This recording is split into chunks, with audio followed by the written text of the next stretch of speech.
ഈ cockroach Janata party അഥവാ പാറ്റകളുടെ പ്രതിഷേധം ഡൽഹിയിലേക്ക് നടന്നുകൊണ്ടിരിക്കുകയാണ്. വലിയ രീതിയിലുള്ള പ്രതിഷേധമാണ് ഇന്നലെ മുതൽ തന്നെ ഡൽഹിയിൽ നടക്കുന്നത്.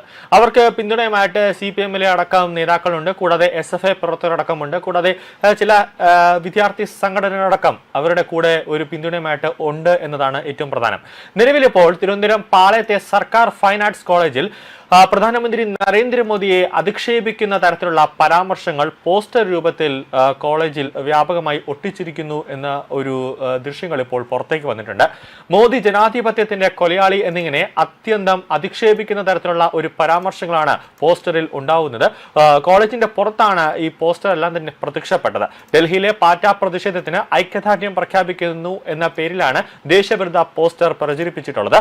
അതേസമയം ഇത് വിദ്യാർത്ഥികളുടെ ക്രിയേറ്റിവിറ്റിയുടെ ഭാഗമാണ് പ്രിൻസിപ്പാളിന്റെ ഒരു പ്രതികരണം അതീവ ഗൗരവത്തോടെയാണ് ഇപ്പോൾ ദേശീയ സുരക്ഷാ വിഭാഗം അടക്കം ഇത് കാണുന്നത്. കാരണം സാധാരണഗതിയിൽ ഇങ്ങനെ ഒരു പ്രധാനമന്ത്രിയോ അല്ലെങ്കിൽ രാഷ്ട്രപതിയോ അടക്കമുള്ളവർ ഒരു രാജ്യത്തിന്റെ പ്രധാന പദവിയിൽ ഇരിക്കുന്നവരെ അധിക്ഷേപിക്കുന്ന തരത്തിലുള്ള ഒരു പോസ്റ്റർ ഇറക്കുമ്പോൾ സ്വാഭാവികമായി അതിന് കോളേജിന്റെ പ്രിൻസിപ്പാൾ ചിലപ്പം ഇതറിയില്ല, അല്ലെങ്കിൽ അറിഞ്ഞാൽ തന്നെ അത് പെട്ടെന്ന് അതിനെ മാറ്റാനുള്ള ഒരു നടപടിയിലേക്ക് കോളേജ് അധികൃതർ കടക്കും എന്നുള്ളതാണ് സ്വാഭാവികമായി കാണുന്ന ഒരു രീതി. പക്ഷേ ഇത് പ്രിൻസിപ്പാളിന്റെ അറിവോടുകൂടിയും പ്രിൻസിപ്പാളിന്റെ ഒത്താശയോടുകൂടിയുമാണ് നരേന്ദ്രമോദിയെ അധിക്ഷേപിക്കുന്ന തരത്തിലുള്ള ഒരു പരാമർശവുമായി കോളേജിന്റെ ഫ്രണ്ടിൽ തന്നെ ഈ പോസ്റ്റർ എല്ലാം പതിച്ചത് എന്നാണ് ഇപ്പോൾ ലഭിക്കുന്ന സൂചനകൾ. പക്ഷേ പ്രിൻസിപ്പാളിനോട് സംസാരിച്ചപ്പോൾ അതീവ ലാഘവത്തോടെയാണ് പ്രിൻസിപ്പാൾ ഇതിനെതിരെ പ്രതികരിച്ചത്. അതായത് ഇത് കുട്ടികളുടെ ക്രിയേറ്റിവിറ്റിയാണ്, അവർ ചെയ്യട്ടെ, എന്താണ് കുഴപ്പം എന്നൊക്കെ തരത്തിലുള്ള ഒരു പ്രതികരണമാണ് പ്രിൻസിപ്പാളിന്റെ ഭാഗത്തു നിന്നും ഉണ്ടായത്. കോളേജ് അധികൃതരുടെ അറിവോടെയാണ്, അവരുടെ പൂർണ്ണ അനുമതിയോടും കൂടിയാണ് ഈ പോസ്റ്റർ അവിടെ ഉയർന്നത് എന്നാണ് ഇപ്പോൾ ലഭിക്കുന്ന സൂചനകൾ. പോസ്റ്റർ സമൂഹ മാധ്യമങ്ങളിൽ വ്യാപകമായ രീതിയിൽ പ്രചരിച്ചോടെ ശക്തമായ ഒരു പ്രതിഷേധമാണ് ഇപ്പോൾ സമൂഹ മാധ്യമങ്ങൾ അടക്കം വരുന്നത്.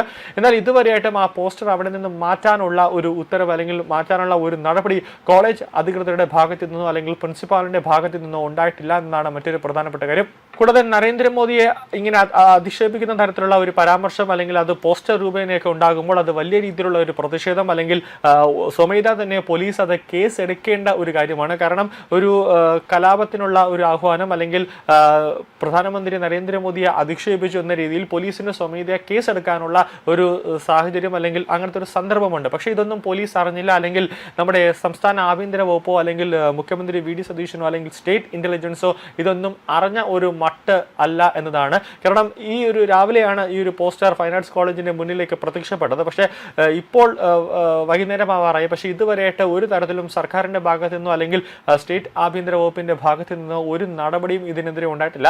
ഇതിപ്പോ സെൻട്രൽ ഐബിക്ക് ഇങ്ങനത്തെ ഒരു സംഭവം റിപ്പോർട്ട് ചെയ്യപ്പെട്ടിട്ടുണ്ട് എന്നാണ് അനൗദ്യോഗികമായി ലഭിക്കുന്ന സൂചന. കാരണം ഏത് സംസ്ഥാനത്തിലാണെങ്കിലും പ്രധാനമന്ത്രി അല്ലെങ്കിൽ രാഷ്ട്രപതിയെ അധിക്ഷേപിച്ചുകൊണ്ട് ഉള്ള ഒരു പ്രതിഷേധമൊക്കെ അല്ലെങ്കിൽ അധിക്ഷേപിച്ചുകൊണ്ടുള്ള ഒരു പ്രതിഷേധ പ്രകടനം നടന്നാലോ അല്ലെങ്കിൽ ഒരു പോസ്റ്റർ നടന്നാലോ അങ്ങനെ ഒരു ലേഖനം വിതരണം ചെയ്താലോ അത് സ്വാഭാവികമായി അത് ആ കേന്ദ്ര രഹസ്യാന്വേഷണ വിഭാഗത്തെ രേഖാമൂലം അതാത് സംസ്ഥാനത്തെ സ്റ്റേറ്റ് ഇന്റലിജൻസ് അറിയിക്കേണ്ട ഒരു ചുമതലയുണ്ട്. പക്ഷേ ഇവിടെ സ്റ്റേറ്റ് ഇന്റലിജൻസിന്റെ ഒരു വീഴ്ച സംഭവിച്ചിട്ടുണ്ട് എന്നതാണ് ഏറ്റവും പ്രധാനപ്പെട്ട കാര്യം.